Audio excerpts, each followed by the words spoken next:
guys, it's Pastor Jordan here, and welcome to rStudents Online.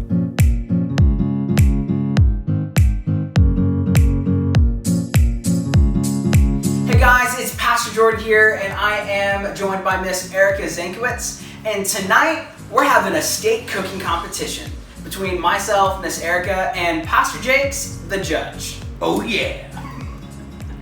We have 2 pieces of New York strip cuts of steak here. We have an assortment of spices, some olive oil, and we're gonna see who out of us is the better steak cooker. So why don't you put in the, I know, cooker, it's just improper grammar, it happens, I'm from Kentucky. Anyway, why don't you put down in the comments who you think's gonna win and cheer us on a little bit. All right, hey Erica, you are getting ready for your steak competition challenge. How do you plan on beating Jordan? The best way I can. By beating him, of course. Okay, so you're just gonna beat him. So, let's say I'm going to do a little of this, I'm going to do a little of that, and then I'm going to do a little of this, and then it's going to just piece de resistance. Do you have any secret ingredients? Secret? Yes, but I can't tell you. Oh, that's unfortunate. All right, well, I'm looking forward to tonight's steak cooking competition. We're gonna have some fun. All right, Jordan, you're getting ready for tonight's steak cooking competition. Yes, I am. How exactly do you plan on beating Erica tonight? Well, I feel pretty confident, but that also means that if I mess up, it's going to be really bad, and my pride's going to take a bit of a hit. But my strategy is I'm going to start off with a really hot pan, throw a little bit of olive oil in there, then I'm going to season the steak with salt and pepper and a little bit of steak seasoning, and throw that in the pan to get a really nice, good sear on the outside. Once the sear starts developing, I'm going to throw in some garlic, a little bit of thyme, a little bit of butter, kind of baste it on top so it keeps it nice and juicy, and hopefully that sear will keep it good. So that's my plan. All right, I am looking forward to tonight's competition. I'm sure you are. Hope you have some fun. So tell us about what you're doing right now, Miss Erica. I just oiled my steak, and now I'm going to season it. What are you seasoning it with? My blend that I made before I came. That you're not telling me because I haven't cooked my steak yet. I see. I see. So. All right, Erica, tell us your thought process about cooking the steak. What doneness are you going to cook it to? What should you be looking for as it is searing? So I want to cook it to medium. That's my goal. But right now I'm just searing it to seal in the moisture, but not moisture. What do you call it? The juices? The juices. Yeah, those things. And then I'm going to turn it on its side and, render the fat a little bit so that it doesn't get mushy. Okay. Then we're going to throw it in the oven for a little bit. All right, Jordan's getting ready, prepping his steak. Yep. So how are you doing this? So I'm starting off with not this salt. That is the wrong salt. That has red pepper flakes in it, but Jake doesn't like spicy things, so I meant to pick this one, which has a little bit of garlic in it. Fun fact, McKenna is the one who actually got me this salt for Christmas. So shout out to McKenna, thank you so much. You're gonna help me win here. So I always like using coarse ground salt for steak. I just feel like it just does better. So I'm starting off with that salt and some pepper. Just getting a nice and good even coat on there. And then I'm gonna flip that over, do the same thing on the other side.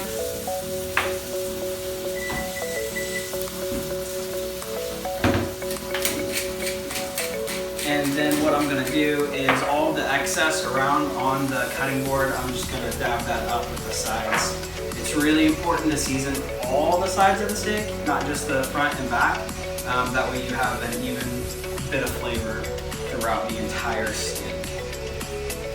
So after that, I'm gonna prep the pan, get it hot, and then just throw this right Okay. All right, so before I put any steak in the pan, I'm going to struggle to open my olive oil because for some reason it's not open. Put olive oil down in the pan first. I like to make sure that the pan is hot before you put the olive oil in. That's good. That way the olive oil starts heating up immediately. Give that a couple minutes. All right. So I don't know if you can hear all of that like sizzle stuff, but you always want to make sure that it sizzles when you put it, the steak into the pan. That if you don't, it's not going to sear correctly. So we're just going to let that sear on that one side. We'll flip it over, let it sear on the other side and on the edges. I'll throw some butter in, some thyme, and we'll go from there. So now I got this butter, thyme, garlic in the pan. The reason I didn't start with butter in the pan is because it can typically burn for how long we're cooking steak, and it also allows the garlic and the thyme to roast a little bit before I put butter on there. But I'm just going to keep throwing it on top of the steak to keep it nice and juicy while turning the steak ever so often.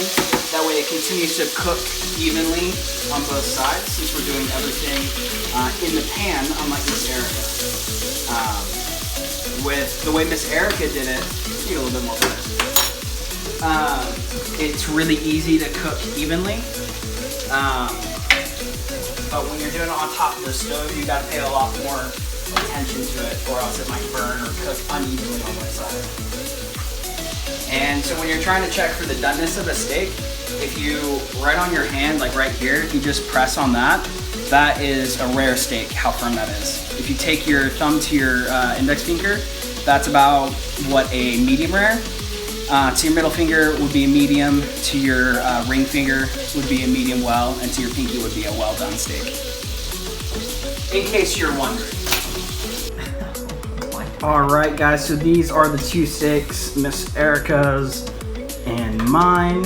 And Jake, how do you feel? I'm ready for some steak. Alright, well let's dig in. Give us your thoughts on each. If you want to pull them closer to you so they're in the shot better. Give us your thoughts and let's see who wins. Based on what you guys see in the chat, why don't you let us know who you think win as well. Let's look at the... This is a good medium steak. You can get a little bit the fat on the edge here.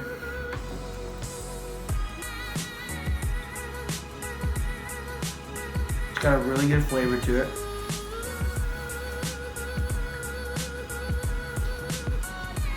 Just get a little bit of the garlic butter that Miss Erica put right on top. Oh, I got plenty of it. Okay. What's in there? Okay. That is a really solid steak. All right. All right. Let's see how I match up.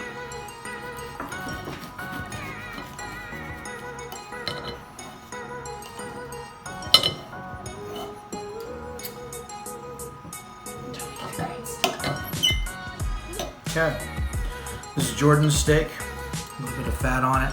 I'm gonna get it close to yours.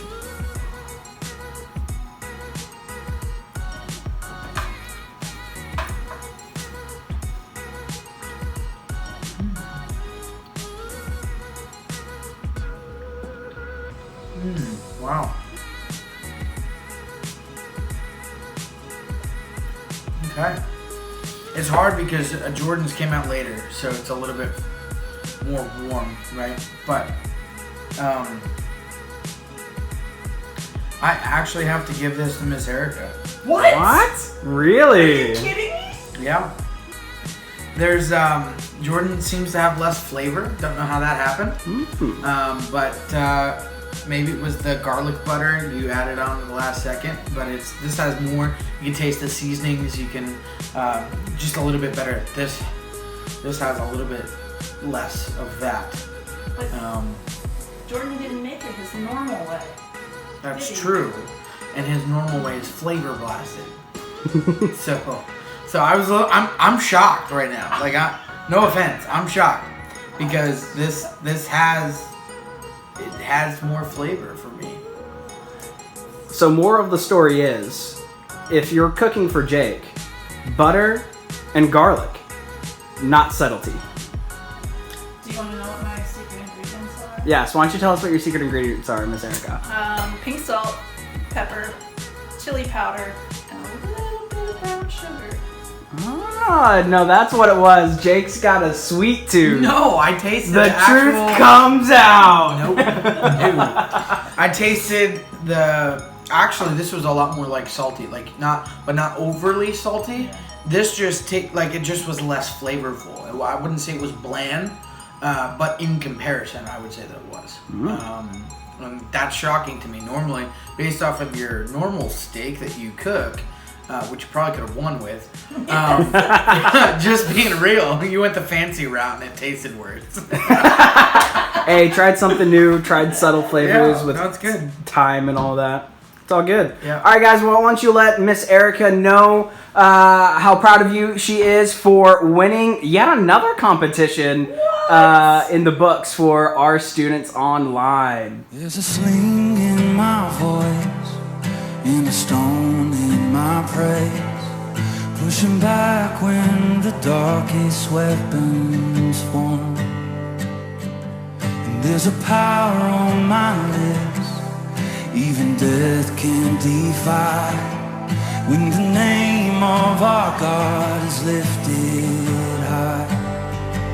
'Cause there is resurrection power when we sing the name of Jesus. Resurrection power when we raise a mighty sound. So come on, let the praise get loud, make that empty grave resound. There is resurrection power in His name. And there are days I have seen filled with heartache and loss that have buried my heart beneath the weight. But every time His praise breaks out, dead things rise up from the crowd. I won't leave my song inside that grave. 'Cause there is resurrection power when we sing the name of Jesus. Resurrection power when we raise a mighty sound. So come on, let the praise get loud, make that empty grave resound. 'Cause there is resurrection power in His name.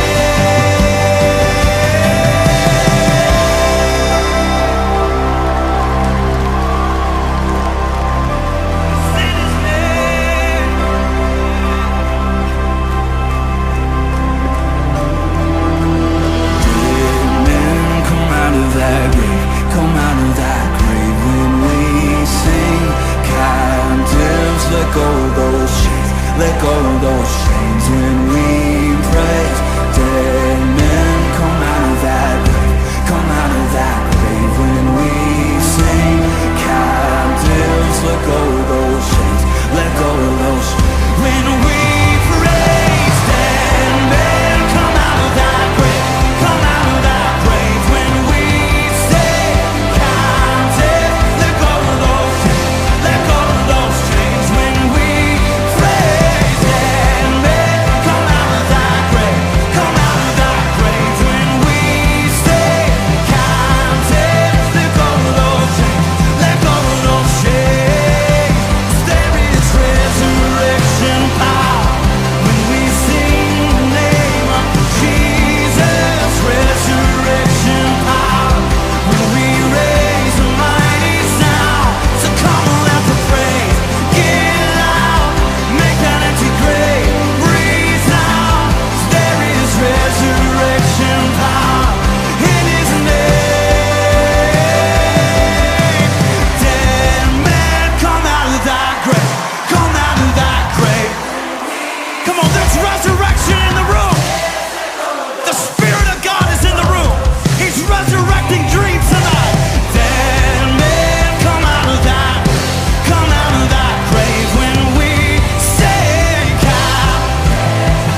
guys, we are right in the middle of a series called This or That. And what's it about?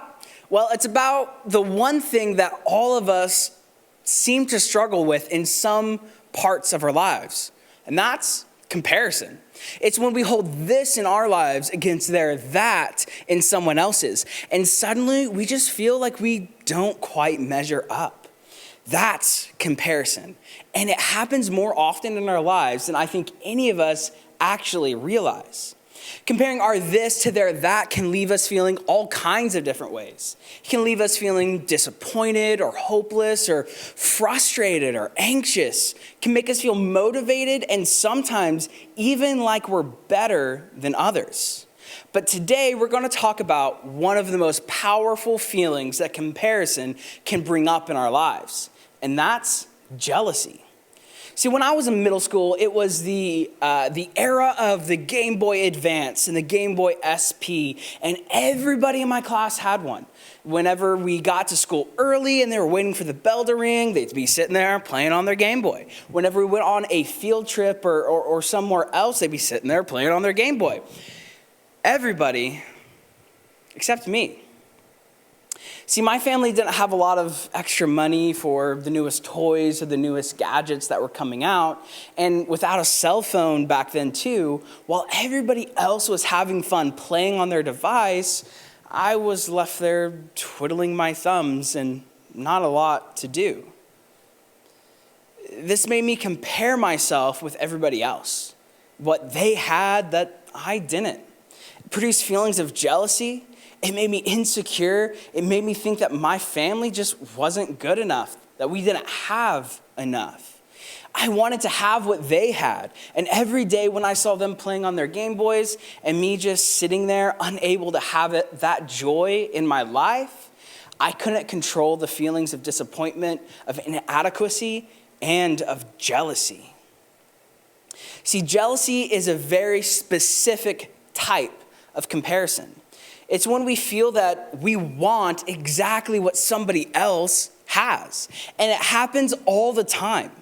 When that kid in your class comes in with a new pair of name brand sneakers and you're left with just the knockoff Walmart shoes that you got last year, or when your friend is so much more fun and popular than you and everybody wants to hang out with them, but nobody will go out of their way to spend time with you, or when the kid in your class has two parents at home and you're left with just one. When the other kid gets to solo, or your sibling gets more attention, or that girl has better clothes and that boy was named team captain of the soccer team and you weren't. The list can go on and on and on. And if we really think about it, jealousy can actually pop up at any point and in any part of our lives. And while it might seem that it's not too big of a deal at first, jealousy has a lot of potential to do harm to both the way we see ourselves and the way that we see others. For starters, jealousy can cause us to feel insecure. The more jealous we become of someone else, the more insecure and uncertain we feel about ourselves. And that insecurity can quickly build up to the point to where we start feeling unhappy. Unhappy with our stuff, unhappy with our appearance, unhappy with our friend group or our family, or unhappy with our status that we have at school. It's hard to be happy with any part of ourselves or our lives with what we have or what we don't have when we're letting jealousy motivate the way that we see things. Or maybe we end up getting angry. We're so jealous of what somebody else has that we get mad. Mad at our parents for not letting us have what we want. Mad at God for not giving us the life that we think that we deserve. Or sometimes mad at the other person simply for having what we want. Or maybe we don't experience a lot of jealousy when we compare ourselves with others, but it makes you feel pretty good about our lives. When we look at our this compared to their that, we might feel like we're better than them. We might even look down on other people because we feel like they just don't measure up. But the problem with comparison is that it's a cycle. While we might feel good about our lives today and right now, it's never enough. So we keep comparing, we keep trying to measure ourselves to others and eventually keep getting jealous. It never stops. And this is where jealousy really gets tricky, because it doesn't just impact us, it impacts the way our relationships with other people too. When we're jealous of someone else, we sometimes start distancing ourselves with them. We avoid them because we just don't want to deal with all the feelings of jealousy and insecurities that we have when they're around. Or we start talking bad about them behind their backs because when we tear them down, it makes us feel like we're better. We stop being able to celebrate the good in other people's lives because it only reminds us of what we don't have in our own. That's exactly what jealousy does. It keeps us from celebrating the good things around us, both in our lives and in the lives of others. And for me, that's just not the kind of life that I want to live. I don't want to be unhappy simply because this in my life doesn't measure up to that in theirs. I don't want to be the friend or the family member or the teammate or anything else in somebody else's life that just can't be happy simply because I don't feel like I measure up, or that I can't be happy for somebody else in my life. So what do? How do we keep ourselves from getting jealous and comparing and letting the comparison change the way that we view ourselves and other people in our lives? Well, people have been dealing with jealousy for thousands of years. So much so that the Bible has story after story after story about different people that deal with jealousy. And one of those stories is about our guy, David. And his story is crazy because he went from being a shepherd boy and being the youngest of all of his siblings to being a great war hero on the battlefield and to eventually becoming the king of an entire nation. But at first, the king at the time was a guy named Saul. And Saul liked David at first. After all, David killed the giant Goliath and saved the nation during battle. And that was a pretty big win for Saul's army. And excited over the victory, the people of Israel started to greet Saul with a parade to celebrate as the army returned home from battle. But that's where things started to crumble for his relationship with David's. See, Saul had a major issue with the way that the people decided to celebrate him. The song that they sang celebrated not only King Saul, but also celebrated David. And Saul didn't want to share the fame or the glory or the popularity. And take a look at his response. 1 Samuel 18, 8-9 says, "This made Saul very angry. 'What's this?' he said. 'They credit David with 10,000s and me with only thousands. Next they'll be making him their king.' So from that time on, Saul kept a jealous eye on David." You see what happened there? Just like that, jealousy changed the way Saul viewed David. And eventually that jealousy changed the very way that Saul even treated David. Saul's jealousy got so bad that he even tried to kill him. Not just once, not just twice, but time and time again. Why? Simply because he was jealous. Saul was happy with his life and happy with his relationship with David too, until Saul started to compare his life with David's. That comparison led to jealousy, and that jealousy changed everything. It changed Saul, it changed his relationship with David, and it consumed a big part of Saul's life too. Saul spent a lot of his years reigning as the king, thinking of ways to hurt David because of it. And I know this is a dramatic story, but that's exactly what jealousy has the power to do. To change the very way that we see what we have, to destroy our relationships with other people, and to kill our ability to celebrate any good in somebody else's life. See, when we compare ourselves to others, to other people, we end up not celebrating others for ourselves in the process. In another place in the Bible, in a book called Proverbs, the writer explains jealousy in this way. Proverbs 14:30 says, "A heart at peace gives life to the body, but envy rots the bones." Envy is just another way of saying jealous.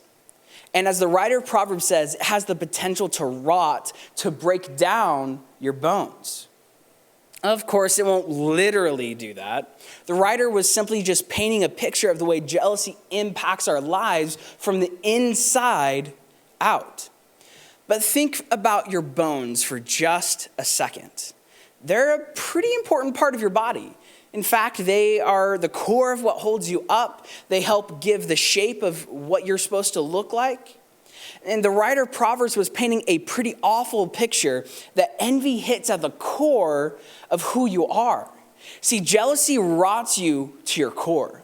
It decays, it breaks you down. And when you compare your life to someone else's, the jealousy eats away at who you are. It can cause the way that you see yourself to break down. It can even rot your ability to celebrate anything good in your life and in the lives of others.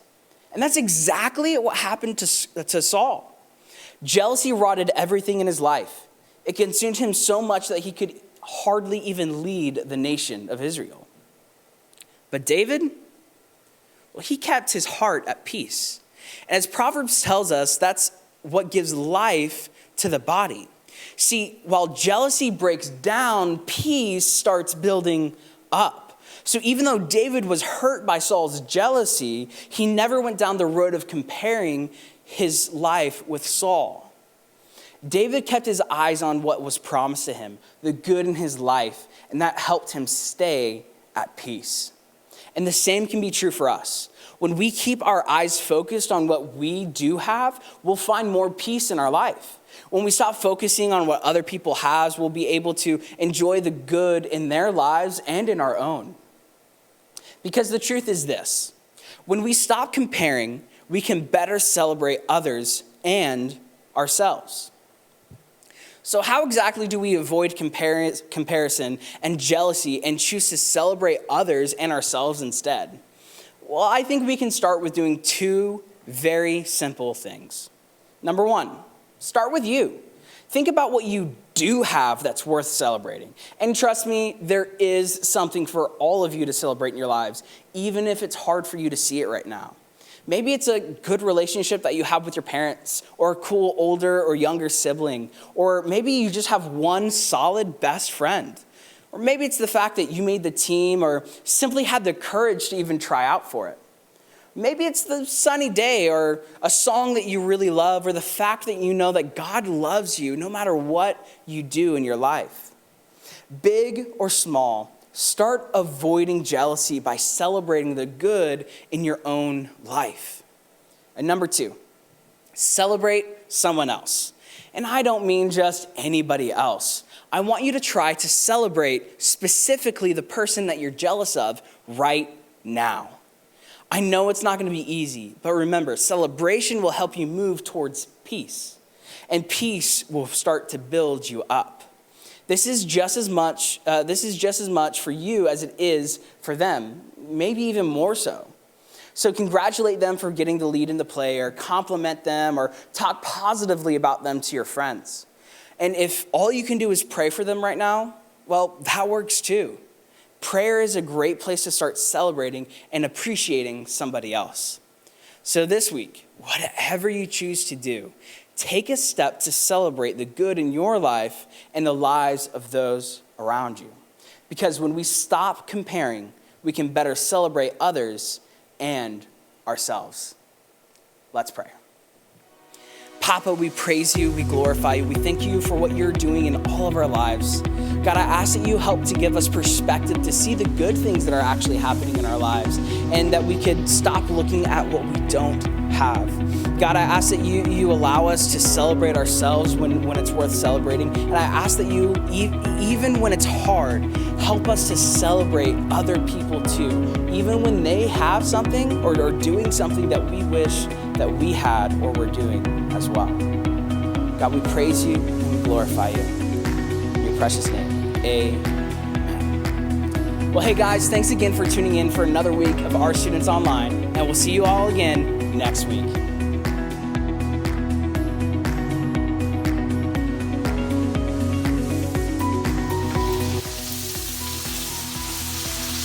I'm going up against a professional. This is very scary. Nobody pays him to cook.